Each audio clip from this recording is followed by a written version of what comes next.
하나님 말씀 사도행전 9장 20절에서 31절 말씀입니다.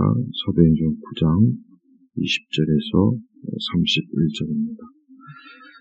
자, 20절 말씀 읽어보면은 그가 즉시 회당들에서 예수께서 하나님의 아들이심을 선포하자. 자, 성경은 극적인 그러한 내용들이 성경 전체에 참 많이 있습니다. 창세기부터 계시록까지 이 성경은 그 어떤 드라마나 또 영화나 그 어떤 문학 작품보다 참 극적이고 참 하나님의 하시는 그 모든 일에 대해서 참 우리 사람이 예측할 수 없는 그런 놀라운 그런 이야기들로 가득 차 있습니다.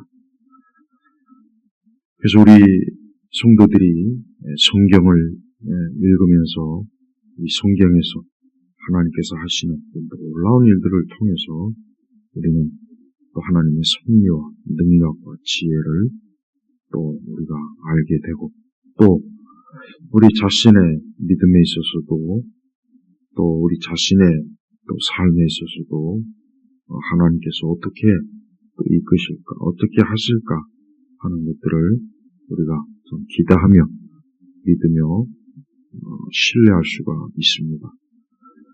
많은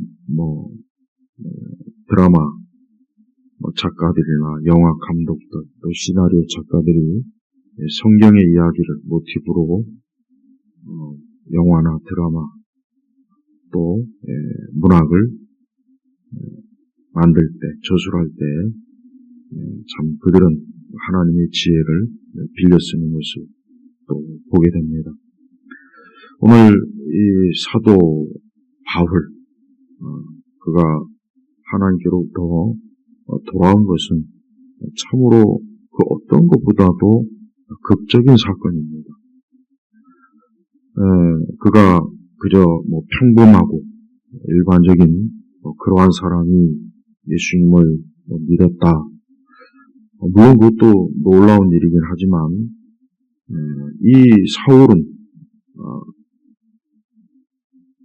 우리 그리스도인들을 굉장히 미워하고 싫어하고 또 스데반이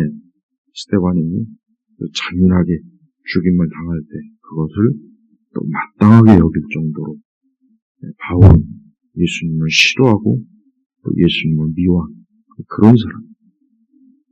거기다가 또 그는 그 교회를 무너뜨리고 또 우리 그리스도인들을 잡아다가 처벌하려고 그러한 일들을 추진하고 또 그러한 것들을 자기의 어떤 일생의 사명으로 알던 그런 사람입니다. 그런데 그가 그러한 참 예수님에 대한 아주 잔혹하고 또 적대적이고 증오심을 나타내는 그러한 사울이 예수님께서 그를 만나주시고 그 뒤에 그는 어떤 사람이 됐냐 정말 극과 극을 오가는 어제까지는 아주 누구보다도 예수님을 싫어하고 미워했던 사람 교회를 파괴하고 우리 성도들 그리스도인들을 심히 대적했던 그런 사람이 이제는 어때요? 극적으로 예수님을 오늘 말씀이 보니까 예수께서 하나님의 아들이심을 선포하자. 예수께서 하나님의 아들이심을 선포하자.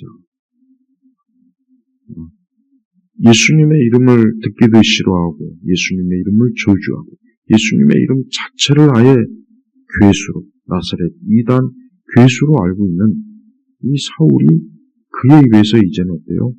예수께서 하나님의 아들이심을 선포한다는 건 뭐냐면 공개적으로 모든 사람 앞에서 옛날 그리스 로마 시대 때에는 어떤 자기의 어떤 주장, 자기의 뜻, 자기의 의견을 이 모든 사람 앞에서 이 광장이나 이런 데서 그것을 담대하게 공개적으로 그것을 드러내는 그러한 일들을 많이 했습니다. 그러니까 바울은 지금 그런 방식으로, 즉 예수님의 이름을 그냥 어디 조용한 데서 몇몇 사람들 모여놓고 그들에게 소근소근 대면서 예수님의 이름을 말하는 것이 아니라, 그리스도를 전하는 것이 아니라 모든 사람, 수십 명이 될 수도 있고 수백 명이 될 수도 있고, 그러니까 모든 계층의 사람들에게 예수께서 하나님의 아들이심을 선포하는 그러한 굉장히 참 누구도 사울에게서 어떻게 저런 메시지가, 저런 것을 주장할 수 있을까 하고 놀란 그러한 참 모습을 지금 바울이 보여주고 있습니다. 무엇보다도 바울은 예수께서 하나님의 아들이심을 선포하자. 예수께서 하나님의 아들이심. 사실은 유대교에서는 사실은 굉장히 하나님의 아들이라는 표현 자체도 유대교에서는 신성모독이고, 그것은 하나님에 대한 신성모독이에요. 근데 바울은 이제 예수님에 대해서, 그가 예수님을 만나고 난 뒤부터 예수님에 대해서 바르게 알았는데, 무엇보다도 예수께서 하나님의 아들이시다. 그래서 우리는 예수 그리스도를 성부, 하나님 이어서 성자 예수 그리스도, 성자, 하나님의 아들, 삼위일체 제2 두 번째 위격으로 우리가 신앙을 고백하죠. 이게 굉장히 중요한 겁니다. 예수님이 하나님의 아들이 아니시라면 그거는 우리 기독교, 우리의 믿음, 모든 것을 그냥 한순간에 다 사실 무너뜨립니다. 그래서 바울은 예수께서 하나님의 아들이심을 선포하는, 공개적으로 모든 사람이 듣도록 이제 꺼리낌 없이 예수님에 대해 얘기. 그래서 22절에도 사울은 더욱 힘을 얻어 예수님이 그리스도이라는 걸 증명하여, 해서 증명하라고 했죠. 증명.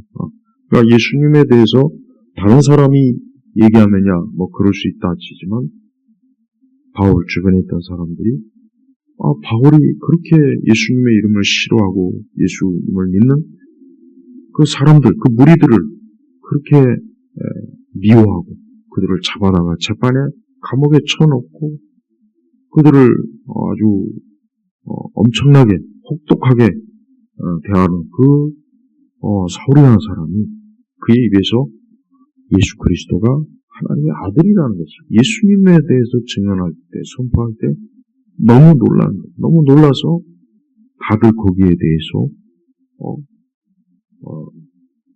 바울에 대해서 얘기합니다. 특히 보니까 21절에 보니까 듣는 자들이 다 놀라며 그랬지. 놀라며. 아니 이 사람은 어제까지만 해도 예루살렘에서 다마스커스에까지 가서 거기 있는 성도들을 다 잡아다가 예루살렘으로 끌고 가려고 했던 그 사람 아니냐? 혹시 우리가 딴 사람 보고 있는 거 아닌가? 막 엄청난 참 충격을 그들이 먹은 거예요. 하지만 바울은 거기에 대해서 일체 그런 거 신경 안 써요. 자신에 대해서 이러니 저러니 말하는 거 신경 안 쓰고, 말씀해 보니까 사울은 더욱 힘을 얻어 예수님이 그리스도이시라는 것을 증명하여, 공개적으로 예수님이 하나님의 아들이라는 것을 모든 사람이 듣도록 알도록 하나님 말씀을 전해요. 그 다음엔 또 뭐냐? 증명하여. 증명이라는 게 뭐냐면은 그냥 막연히 예수님 믿읍시다. 예수님이 메시아입니다. 예수님이 우리의 구원자입니다. 예수님이 그런 차원을 넘어서서 바울은 왜 예수님이 하나님이시고 하나님의 아들이시니, 왜 그분이 구원자인지, 여기는 예수님이 그리스도이시라는 거예요. 예수님이 왜 메시아라는, 그분이 왜 기름 부음 받은 하나님께서 보내신 메시아라는 것을 분명히 구약의 율법을 통해서, 특히 모세오경을 통해서 구체적으로, 또 선지자들의 메시지를 통해서 구체적으로 유대인들에게 분명히 예수님에 대해서 바르게 이제 가르쳐 준 거예요. 그가 회당들에서 예수님을 증거했다고 했죠? 선포했죠? 그 회당에 누가 있습니까? 유대인들이 있어요. 그러니까 유대인들은 태어난 그 순간부터 율법, 토라, 모세오경을 통해서 선지자들의 메시지, 그러니까 구약의 그 말씀을 저들은 아주 철두철미하게 읽고 배우고 외우고 그런 사람들. 근데 그 구약의 토라와 그 말씀 속에는 가장 중요한 게 뭡니까? 거기에는 하나님께서 메시아, 예수님에 대한 그 말씀이 구약 전체 굉장히 많죠. 시편에도 있고 전도서에도 있고 모세오경은 뭐 온 전체가 다 예수님에 대한 증거예요. 그런데 사실 유대인들은 그렇게 열심히 율법을 읽고 또 율법을 중요하게 여기고 그럼에도 거기에서 메시아를 찾아내지를 못해요. 잘 알지 못하는 거예요. 그러니까 바울이 바로 그걸 알기 때문에 바울 자신도 율법을 얼마나 철저하게 공부한 그런 엄청난 학생이에요. 근데 그도 예수님을 몰랐는 거예요. 메시아를 모르는 거예요. 그러니까 처음에 예수님을 미워하고 싫어한 이유가 뭐냐? 아니 저거 어떻게 감히 메시아를 사칭하는가? 저 나사렛 천하 저런 자가 어떻게 저런 저주받은 자가 어떻게 메시아를 사칭하는가? 이렇게 생각했던 거예요. 그래서 바울이 그러니까 사울이 스데반을 포함해서 또 예수님 믿는 성도들을 극도로 미워한 게 바로 그것 때문이에요. 근데 그가 예수님께서 그를 만나주시고 그가 예수님을 부활하신 예수님을 만나고 난 뒤에 정말 예수님이야말로 이분이야말로 메시아이구나. 이분이야말로 기름 부음 하나님께서 기름 부음한 메시아이구나. 우리 유대 민족의 영광이구나. 소망이구나. 이분이구나. 드디어 이분을 내가 만났구나. 그걸 깨닫고 나니까 바울은 이제 예수님에 대해서 오직 그리스도에 대해서 전파하느라고 다른 거는 아예 생각이 없는 거예요. 그래서 28절에 보니까 사울이 그들과 함께 지냈으며 예루살렘에 출입하면서 주님의 이름으로 담대히 말했다. 그러니까 예루살렘에서 가서도 바울은 딴 얘기를 안 했어요. 바울은 자기가 길에서 예수님 만났다, 빛을 봤다, 수많은 그 간증하는 사람들은 늘 자기 얘기를 하잖아요. 예수님 얘기는 안 하고, 그리스도에 대한 얘기는 하고, 맨날 자기 얘기, 자기 체험, 자기 능력, 자기가 받은 축복. 간증하는 사람들은 맨날 결국은 자기 얘기하는 거예요. 그래서 간증은 사실 위험해요. 조심해야 돼요. 왜냐하면 결국 간증하는 사람들 보면 다 자기 얘기예요. 자기. 아니 예수님을 얘기하고 하나님에 대해서 얘기하고 주를 높이고 특별히 그리스도의 구원, 구속, 그분의 은혜, 그분이 하신 일 그걸 말하라고 간증대를 세웠는데 정작 자기 얘기를. 근데 바울은 자기 얘기가 없어요. 그래서 그는 그리스도, 예수님, 또 주님의 이름으로, 또 담대히, 용기 있게. 이미 벌써 이 사울에 대해서, 바울에 대해서 벌써 소문이 난 거예요. 바울이, 사울이라는 자가 저게 지금 상태가 지금 상당히 잘못되었다. 아니, 저게, 나사렛 예수 이단 추종자들을 잡아서, 예루살렘으로 데려오라고 보냈더니, 저게, 예수님을 믿고, 오히려 더 적극적으로 예수님을 그리스도라, 하나님의 아들이라, 지금 저러고 다닌다 해가지고, 그 바울을 죽이려고, 벌써 이미 어때요? 바울의 대적자들이 벌써 모의하고 있는 거예요. 그래서 그 바울의 제자들이 그를 몰래 그 성문에서 바울을 죽이려고 하는 자들이 있으니까 몰래 광주리 25절에 보니까 광주리에 태워 성벽으로 달아내렸다. 그만큼 벌써 이미 예수 그리스도에 대한 이름을 드러내고 그분을 증거하고 그분을 선포할 때 벌써 이미 어때요? 예수님을 싫어하고 미워하는, 우리 성도들을 미워하는 유대인들이 상당한 그 핍박을 가했다는 거예요. 그러니까 바울도, 어제까지의 바울은 예수님을 미워하고 예수님을 싫어했던 바울이 오늘은 그 예수님을 높이고 예수님을 증거하고 예수님이 메시아라는 것을 담대하게 용기 있게 꺼리낌 없이 선포하니까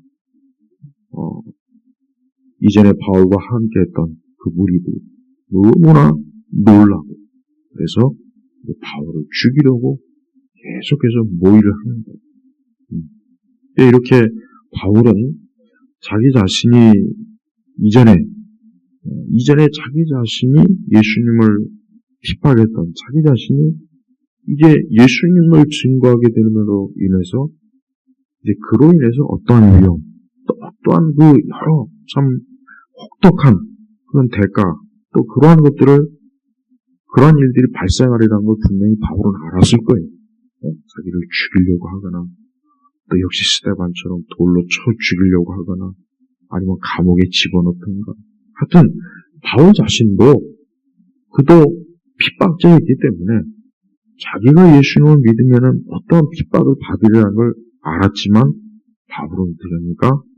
담대히 선포하고 증명하고 그러니까 여러분 이렇게 우리가 신앙과 믿음은 공개적으로 드러내야 돼요.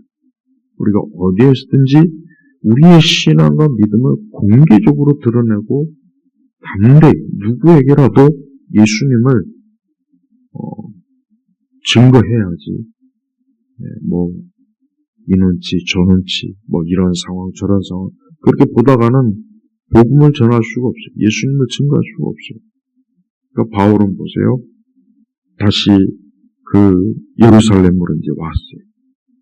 예루살렘을 왔는데 벌써 예루살렘에 있는 사람들이 이 사울이라는 사람이 어떤 자기들을 어떻게 핍박하고 교회를 어떻게 해를 준지를 너무 잘 알거든요.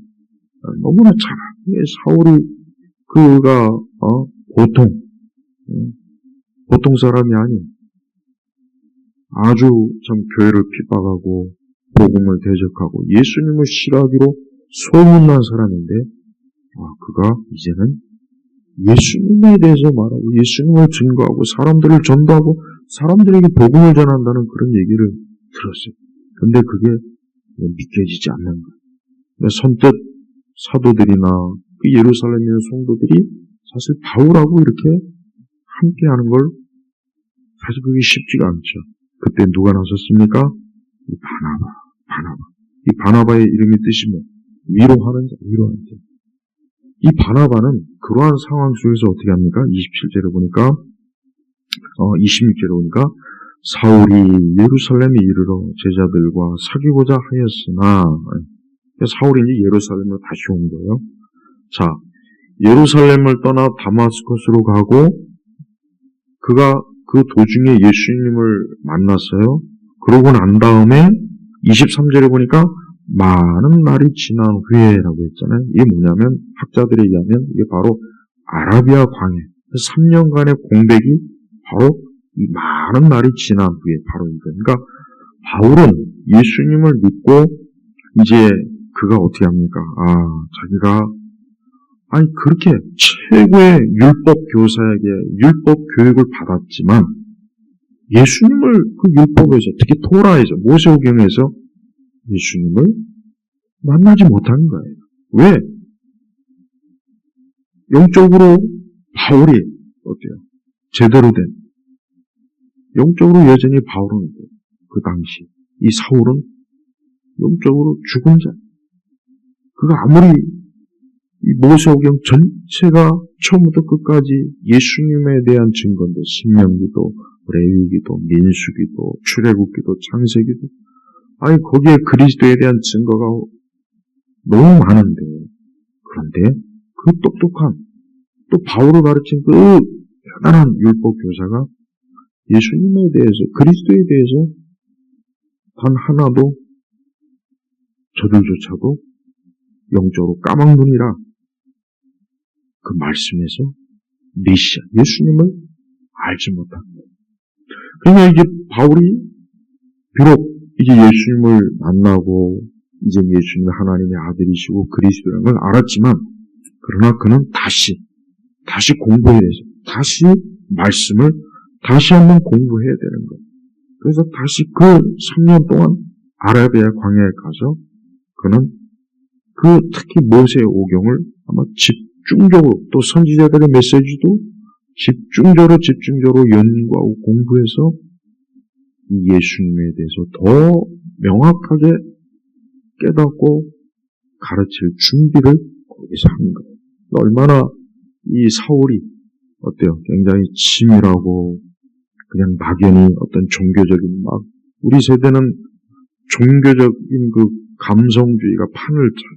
그래서 뭐 조금만 뭐 믿으면 막 발광을 하죠. 막 발광. 막 여기저기 막 간증하러 다니고 뭐 집회 강사로 다니고 뭐 그냥 뭐 나는 뭐 예수님을 만났습니다. 막 여기저기 광고하고 소리쳐요.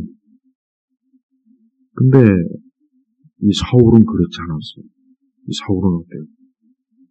그가 설령 다메섹 도상에서 살아계신 예수님을 만났지만 그거로 만족하지 않고 말씀에서 예수님을 더 깊이 찾고 그분의 인격과 그분의 사랑과 그분의 섭리와 능력과 지혜와 그분이 행하신 십자가의 모든 고난을 말씀을 통해서 그는 깨닫고 배우고 믿었다는 거예요. 이게 중요한 거예요. 그러니까 자꾸 체험을 중시하고 말씀을 배우지 않고 그냥 감성주의에 빠져갖고 춤추고 노래하고 박수치고 뭐 요란한 행사나 하고 뭐 제자 훈련이나 하고 무슨 뭐 성령 운동이니 맨날 그런 이상한 은사 집회나 참여하고 그래가지고는 제대로 된 기독교 신앙이 뿌리도 뭐 내리지 못하고 열매도 없고 내용도 없는 거예요. 그러니까 딱 우리나라 교회 아닙니까? 우리나라 교회가 그러잖아요. 한날 그냥 방방 뛰고 춤추고 노래하고 은사 집회하고 성령 운동하고 한날 무슨 프로그램에 미쳐갖고 날뛰죠. 처음부터 끝까지 프로그램으로 시작해서 예배도 철저하게 계획을 하죠. 예배도 어떤 말씀과 하나님의 정말 섭리와 은혜 가운데 예배드리지 않고 처음부터 끝까지 딱 계획을 해가지고 시나리오를 짜서 예배를 드리잖아요. 조금 규모가 크면. 그래서 뭐 예배팀 있죠. 예배를 드리는데 무슨 예배팀이 무슨 필요합니까? 무슨 뭐 교회가 무슨 오페라 연극하는 것도 아니고 무슨 무대 가수들 무대 장치하는 것도 아니고 참 이상해요. 요즘 교회들은 조금만 크면은 교회를 극장, 오페라. 사람들이 교회 와서 춤추고 노래하고 박수치고 또 거기에다가 이제 또 방언쇼도 하고 성령쇼도 하고 은사쇼도 하고 이제 그렇게 해야 이제 뭔가 오늘 내가 교회 와서 은혜 많이 받은 것 같다. 또 그렇게 돌아가죠. 근데 바울은 그런 게 전혀 없어요. 여러분 바울은 아라비아 광야에 가서 말씀을 깊이 연구했다. 이게 중요한 거예요. 이게 중요한 거예요. 그러니까 기독교는 하나님의 말씀의 종교예요. 성경의 종교예요. 성경을 떠나서는 기독교는 절대 기독교는 제대로 설 수가 없어요. 아무리 은사주의, 성령운동, 세대주의, 수많은 프로그램 많죠. 또 금요 성령 집회니 그러니까 이런 식으로 해가지고는 기독교 교회는 절대 세워줄 수가 없는 거예요. 그러니까 기독교는 처음부터 끝까지 성경의 말씀으로 세워지고 성경의 말씀으로 유지되는 거예요. 여러분 바울이 보세요. 아라비아 광야에 가지고 사울이 23절에 많은 날이 지난 거예요. 그러니까 그가 아나니아 선지자를 통해서 안수받고 세례받고 성령이 충만하고 그러고 나서 이제 즉시 예수님을 증거했지만 그러나 그는 곧 어때요? 잠깐의 어떤 종교적, 신앙적 흥분과 감성에 매이지 않고 아라비아에 가서 혼자 말씀 연구를 몇 년 동안 하고 그리고 이제 예루살렘으로 온 거라고요. 근데 예루살렘에 왔는데 모두가 다 이 사울에 대해서 겁을 먹고 두려워하는 거예요. 그때 누가? 바나바가 사울을 위해서 이제 사울은 딴 사람이 되었다. 그러나 예수님을 만났고 예수님께로 더 사명을 받았고 이제 그가 전한 메시지는 오직 그리스도에게 메시지다 하고 이 바나바가 중재를 해주는 거예요. 바나바가 얼마나 참 귀한 사람입니까? 사울을 위해서 대신 거기 예루살렘에 있는 그 성도들에게 사도들에게 이제 사울은 우리와 함께하는 그리스도 안에서 한 형제요, 하나님의 자녀요, 또 교회를 세우는 교회를 위해서 세움받은 하나님의 일꾼이라는 것을 이 바나바가 참 바울을 위해서 그 사도들과 예루살렘 성도들에게 바울을 위해서 중재해 주는 얼마나 이 바나바가 귀한 사람이에요. 우리가 이 바나바처럼 우리는 우린 다른 사람들의 성도들의 처지와 형편을 좀 대변할 줄 알고 다른 사람들의 짐을 져줄 줄 알고 그런 사람이 돼야 돼요. 그런 사람이 귀한. 교회 안에는 이 바나바 같은 사람이 많아야 돼요.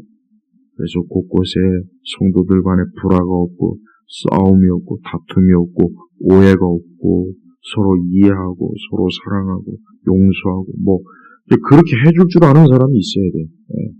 그런 사람이 이제 바나바예요. 바나바는 그런 사람. 여러분 우리가 겉으로 드러난 그런 사람만 막 대단한 사람이야. 저런 사람이 참 믿음의 용사야. 겉으로 드러나는 사람만 막 사람들이 막 칭찬하고 막 그러죠. 근데 그 사람 못지않게 그 사람보다 오히려 더 귀한 하나님의 일꾼들이 누구냐? 조용하게 이 바나바처럼 숨어서 보이지 않지만 크게 드러나지 않지만 교회 안에서 서로 성도들 간에 서로 이해하고 다투지 않고 오해하지 않고 그 모든 것들을 잘 이렇게 조정해 주는 사람, 겸손하게 나서지 않고 그러면서 잘 조정해 주는 사람, 바나바 같은 사람이 진짜 교회에서 필요해요.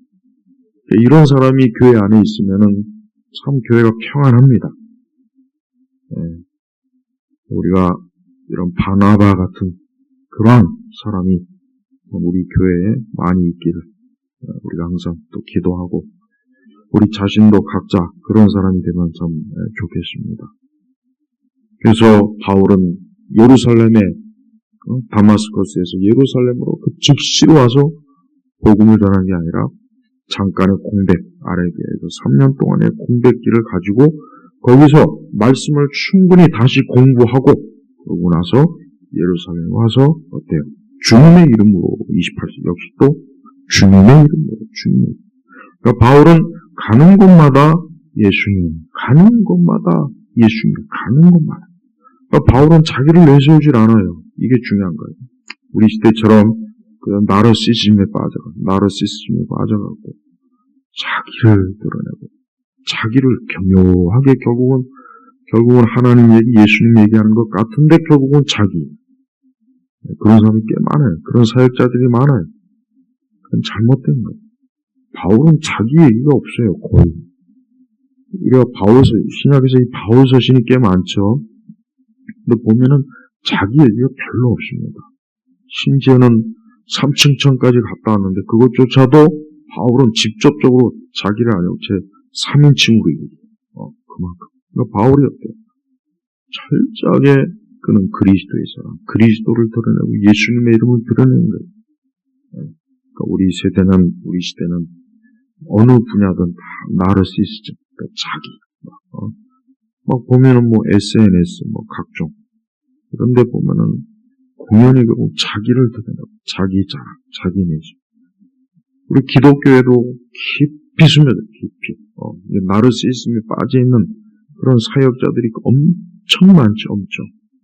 자기 사랑에 깊이 빠져갖고, 자기 경건, 자기 열심, 자기의 신앙의 고난, 눈물, 공연히 자기의 경건, 그런 걸 드러내기를 좋아해요. 근데 그게 다 나르시시즘. 그런 짓 할 시간이 있으면은, 그런 거 할 여유가 있고 여력이 있으면, 그럴 시간에 예수님 얘기, 예수님의 고난. 우리 예수님이 우리를 위해서 십자가에서 고난 당하시고, 그분이 나의 모든 죄, 또 내 저주, 내가 받을 모든 저주를 우리 예수님께서 다 받으셨다. 또 우리 예수님께서 부활하시고, 또 승천하시고, 이제 곧 예수님이 재림하시고, 우리가 예수님에 대해서 할 얘기가 얼마나 많습니까? 너무 많죠. 평생을 얘기해도 예수님에 대해서 할 얘기를 부족하지라. 근데 왜 은연중에 예수님을 얘기하는 것 같으면서 결국은 자기를 얘기해요. 자기. 그러니까 나르시시즘이 보인다고. 공연히 괜히 아까 얘기했잖아요. 자기의 경건, 자기 열심, 자기가 주를 위해서 어떻게 했다는 둥, 그냥 굉장히 교묘해. 그러니까 그런 거 할 필요가 없어요. 그건 아무 의미도 없고, 가치도 없는 거예요. 우리에게 중요한 건 그리스도께서 나를 위해서 뭘 하셨는가? 예수님이 하나님의 영광을 위해서 무엇을 이루셨는가? 이게 중요한 거라고. 그러니까 바울은 봐요. 예수님에 대해서 벌써 이미 다마스쿠스에서도 벌써 이미 예수께서 하나님의 아들이심을 선포하고 예수님이 그리스도이란 걸 막 증명하고, 그리고 또 예루살렘에 와서도 또 예수님의 이름을 담대히 말하고, 주님의 이름으로, 예수님의 이름으로, 27절에 예수님의 이름으로, 28절에 주님의 이름으로. 오늘 우리 성도들은 항상 우리는 예수 그리스도 그분의 이름을 불러야 돼.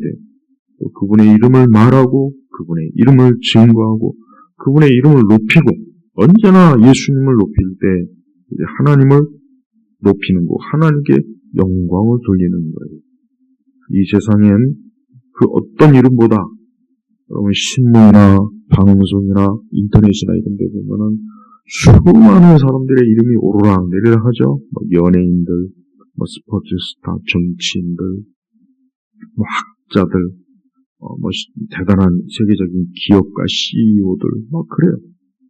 근데 그 모든 이름들은 그냥 형편없는, 그냥 잠깐 있다가 지나가는, 모래알갱이, 하루살이 같은 거. 하지만 예수님의 이름은 영원한 이름이에요. 이 땅에는 종교적으로, 사람들이 불려진 이름이 있어요. 부처도 있고, 뭣도 있고, 수많은 또 이단의 교주들이 있죠? 그게 다 뭡니까? 그게 다 가짜예요. 거짓이. 그런 것들은 다 적그리스도의 영이 가득한 것들이에요. 오직 그리스도 예수의 이름. 예수 그리스도. 하나님의 아들, 이분의 이름만이 진정한 생명의 이름. 이 땅에 있는 모든 사람들이 지금 이 시간 예수님은 바울처럼 예수께서 하나님의 아들이십니다. 예수님이 그리스도이십니다. 예수님의 이름을 그 입술에서 고백한다면 그는 구원을 받고 하나님의 자녀가 되고 이 땅의 모든 저주와 제약은 또 물러갈 거예요. 그러니까 예수님의 이름을 부를 때 누구든지 그리스도 이름을 부르면 구원을 받습니다. 누구든지 그리스도 이름을 부르면 저주와 재앙이 떠나가는 거예요.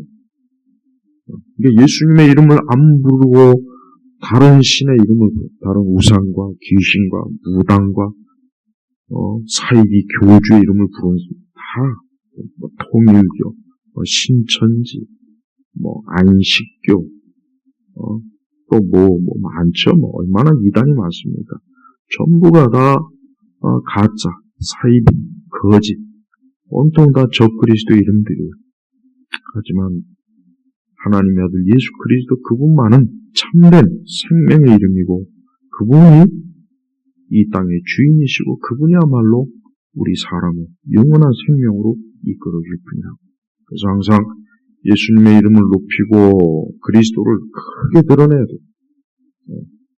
언제나 우리의 심령에, 우리의 마음에 예수님이 높여져요. 언제나 예수님이 있어야 돼요. 내가 고난 중에 있을 때, 환난 중에 있을 때, 근심 중에 있을 때, 염려가 들 때, 여러 환경이 안 좋고 모든 것들이 다 막 또 내 마음이 울적할 때, 내 마음이 슬플 때, 괴로울 때, 내 마음이 우울할 때, 내 마음이 여러 가지로 복잡할 때, 그때 어떻게 되겠습니까? 예수 그리스도 이름을 불러야 돼요. 주여, 주 예수님, 주 예수님, 하나님의 아들 예수 그리스도시여, 나를 불쌍히 긍휼히 여기소서, 나에게 은혜와 자비를 베푸소서 하고 항상 예수님의 이름을 불러야 되는 거예요. 사울은 예수 그리스도의 이름을 증거하는 것 때문에 벌써 시작부터 사울을 죽이려고 해요. 그래서 29절에 보니까 그들이 그를 죽이려고 하였다. 이 사울이 참 예수님 믿고 난 다음부터 이제 고난이 많아요. 엄청 고난이 많습니다. 날마다 그를 죽이려고 하죠. 그를 대적하죠. 그를 모함하죠. 하여튼 사울이, 이 바울이 되고 나서 예수님 믿고 나서 예수님 만나고 나서 엄청난 고난이 막 겹겹이 쌓입니다. 하지만 그 모든 것도 그리스도라고 하는 그 영광스러운 그 하나님의 그 거룩한 그분의 아들, 그 아들을 위해서 바울은 기꺼이 감사하며 그리스도를 계속 증거합니다. 31절에 보니까 그 당시 이제 초대교회 상황이 지금 잘 나와 있어요. 보니까 그러는 동안에 유대와 갈릴리와 사마리아 온 지역에 있는 교회가 평안하여, 교회가 평안하여, 그러니까 많은 핍박이 있고 어려움이 있고 교회가 막 이제 시작하는 시점이잖아요. 그런데도 하나님께서는 어때요? 교회가 평안하여 든든히 세워져 갔으며 주님을 경외함과 성령의 위로로 행하여 수가 더 늘어났다. 그러니까 교회가 점점 더 많아졌다는 얘기예요. 수가 늘어났다는 것은 교회가 특별히 성령의 위로로, 여기서 성령의 위로는 더 원어상 의미는 뭐냐? 곁에서. 그러니까 교회 곁에서 누가 계신다고요? 성령님이 계십니다. 성령님이 교회 곁에 계셔서 교회를 계속해서 돌봐주는 거예요. 그러니까 이 초대교회가 참, 이제 막 교회가 이제 뿌리를 내려서 이제 유대교로부터 분리하고, 또 이방 종교와도 딱 선을 긋고, 이 교회가 사실 굉장히 연약해요. 하지만 하나님께서는 그 교회를 어때요? 평안하여. 그러니까 교회가 싸우거나 다투거나 분쟁이 없었던 거예요. 또 교리적 싸움이나 다음이나 분쟁이 없어요. 벌써 아직은 그때는 막 사이비 이단들이 나오기 전이니까. 그러니까 교회가 평안한 거예요. 그러니까 사이비 이단과 또 온갖 다툼과 싸움, 교회 안에 이리와 늑대들이, 염소들이 점점 들어오면 이제 교회가 시끄럽죠. 싸우고 다투죠. 그러니까 교회가 평안해야 돼. 그 다음에 든든히 세워져 갔습니다. 그러니까 평안하면 당연히 든든히 세워지죠. 싸우고 다투고 분쟁하고 또 거짓 교사들이 또 들어와서 또 교회를 뒤집어 놓고 그러면은 참 교회가 힘들어져요. 교회 안에 이런 거짓 교사들, 거짓 가르침. 요즘은 목회자들, 전도사들, 강도사들, 부목자들 보니까 하나님의 말씀을 왜곡되게 많이 가르치더라고요. 교리에서 이탈하고 어디 이상한 데서 주워들은 거 와가지고 교회에서 막 감상적으로 막 설교하던데, 그러니까 정통 신학을 제대로 배우지 않고, 싸구려 삼류, 감성주의적인, 그런 걸, 보고 듣고, 그래서 강단에서도 맨날 그런 걸 전해요. 실상 복음을 안 전해요. 그리스도의 십자가, 그분의 십자가, 또 죄, 사망, 저주, 천국과 지옥, 영생, 구원, 회개, 회심, 중생, 거듭남, 이런 중요한 이 성경의 가르침을 딱 묻어두고 그런 것들은 아예 그냥 알지도 못해 이제는. 뭐 다른 거 그냥 무작정 뭐 사람들을 위로만 한다. 뭐 함께 하신다. 하나님 우리가 동행하신다. 맨날 그런 것만 전해 맨날 또 뭐 예수님의 제자가 되라는데. 이게 다 사실은 뭡니까? 사실은 거짓교예요, 거짓교. 그 거짓교예요, 그거. 그게 듣기는 좋은데, 거짓교리라고, 거짓교리.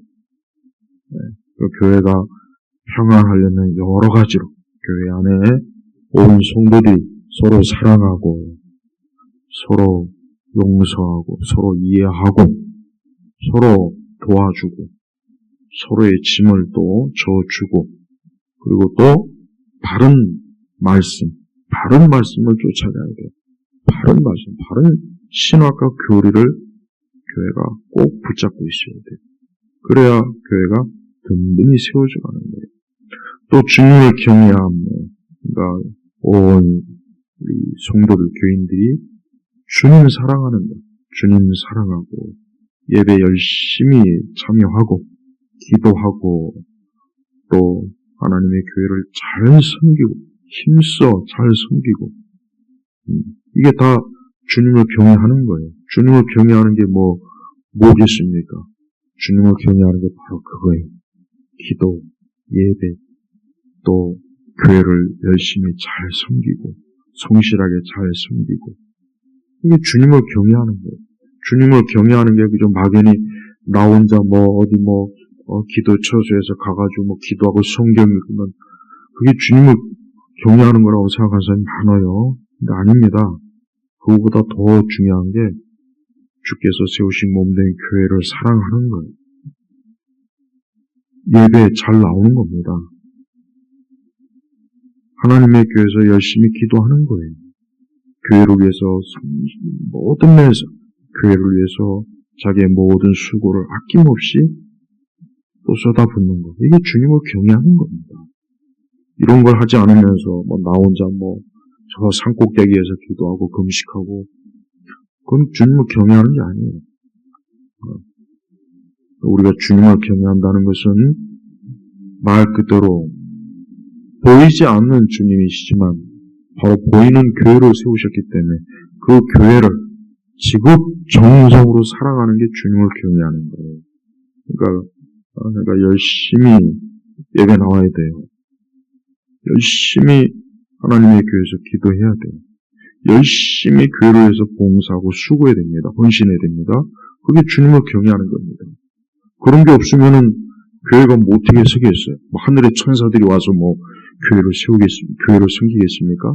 무슨 예수님께서 다시 성육신으로 와가지고 교회에서 쓸고 닦고 헌금 내고 그러겠습니까? 아니란 말이에요. 이제 그런 거는 우리 성도들은, 우리 신자들은, 믿는 자들한테 하나님께서 다 위임한 거예요.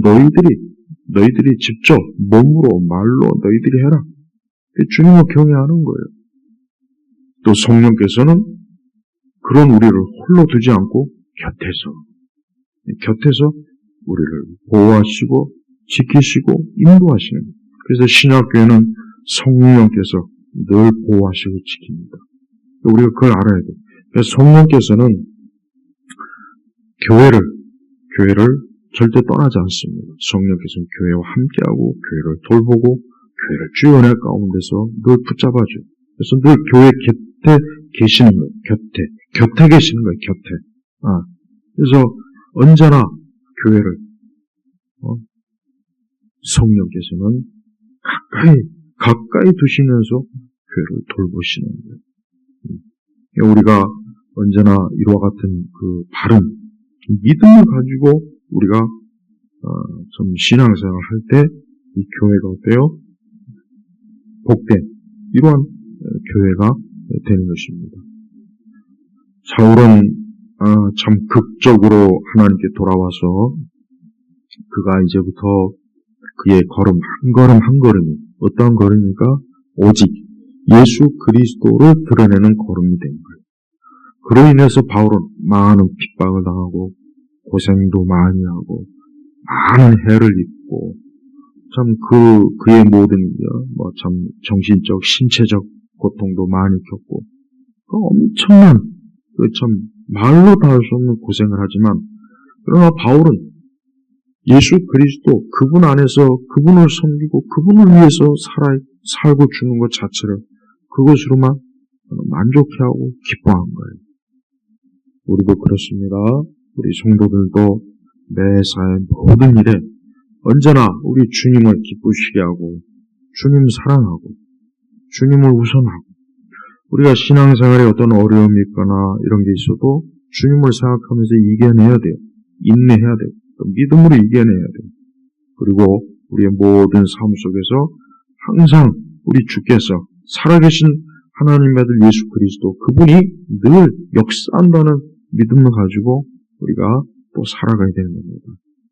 지금처럼 이렇게 세상이 참 여러 가지로 더욱 우리 교회와 하나님의 이 복음의 진리를 회방하고 또 믿는 자들이 참된 믿음 신앙생활하기가 참 어렵고 또 참된 믿음 생활하는 그런 참 성도들이 점점 부족해지는 이러한 시대에 우리는 이 성경의 말씀을 통해서 참 우리의 신앙의 여정, 우리 믿는 자로서의 인생의 여정을 어떻게 갈 것인지 이 사도행전은 잘 보여주고 교훈하고 있어요. 그래서 우리 성도들은 매사에 오직 그리스도 그분 안에서 살아가고 그분을 위해서 우리가 살 때 참 복된 것입니다. 우리가 우리 믿는 우리 성도들에게 있어서는 다른 소망이 없어요. 우리 성도들은 어떤 세상에 대한 소망이 없는 거예요. 오직 하나님 안에서 주신 영원한 소망. 그게 우리에게 전부예요. 우리 성도들이 지금 우리가 현실에서 이 땅에 살면서 여러 가지가 힘들고 부닥치는 문제도 많고 이것도 많잖아요. 근데 이거는 봐요. 다 그냥 지나가는 거라고. 정말 지나가는 거예요. 이게 영원한 게 아니잖아요. 우리는 그 지나가는 것을 붙잡을 생각하지 말고 거기에 너무 매이지 말고 거기에 너무 막 치중하지 말고 다가오는 영광 그분을 만나고 그분과 함께하고 그분 안에서 안식을 누릴 것을 우리 믿는 사람들은 궁극적인 소망으로 삼고 있습니다. 반대로 믿지 않는 사람은 그런 소망이 없으니까 허무하고 무너지고 멸망을 당하고 결국은 시간이 지나면 아무것도 아닌 낡고 쇠퇴하고 썩어질 그런 것들만 붙잡고 매일매일 살아가는 거예요. 그래서 여러분 이 땅은 예수님 안 믿는 사람에게는 아무 소망이 없어요. 그들은 잠깐 여기서 그냥 머무는 거예요. 여기서 먹고 마시고 일하고 그래요. 근데 그게 그렇게 큰 의미가 없어요. 그게 큰 의미가 그렇게 없다고. 그냥 인간이니까 사람이니까 그냥 닥치는 거예요. 하지만 그게 궁극적인 아니란 말이에요. 그래서 우리 성도들은 예수님 안에서 항상 영원한 궁극적인 걸 늘 바라보면서 우리가 살아가야 됩니다. 우리가 그러기 때문에 우리가 교회 다니는 거예요. 그렇기 때문에 우리가 성경을 읽고 성경의 말씀을 이렇게 듣고 성경의 교리의 말씀을 배우고 우리가 주를 붙잡고 있는 거예요. 이건 엄청난 중요한 의미가 있어요. 세상에서 가장 중요한 거예요. 세상은 이와 같은 가장 중요한 걸 하찮게 여겨요. 그래서 이 세상에 막 엄청난 일, 세상 올림픽이 열린다. 무슨 국가, 지도자들이 만난다. 막 세상 신문이나 방송에 세상이 막 대단하게 보여. 근데 대단할 게 하나도 없습니다. 조금 지나면 그냥 다 마치, 마른 낙엽처럼 부스러지게. 그렇지만 하나님의 나라, 그분이 우리에게 주신 영원한 소망과 영생은 절대 썩거나 쇠하지 않고 낡아지지 않고 영원한 거예요. 그러니까 오늘 우리가 영원한 것을 하나님께서 우리 주 예수 그리스도를 통해서 우리에게 주셨습니다. 이것을 믿고 오늘도 그분 안에서 살아가시길 주의 이름으로 축복합니다. 하나님 아버지 감사합니다. 오늘 금요일에도 우리 온 성도들이 주의 말씀으로 오늘도 우리 주 예수 그리스도를 바라보고 믿으며 살아가도록 오늘 하루에도 은혜 많이 주시고 우리 앞날에도 풍성한 은총을 베푸소서. 예수 그리스도의 이름으로 기도 올렸습니다. 아멘.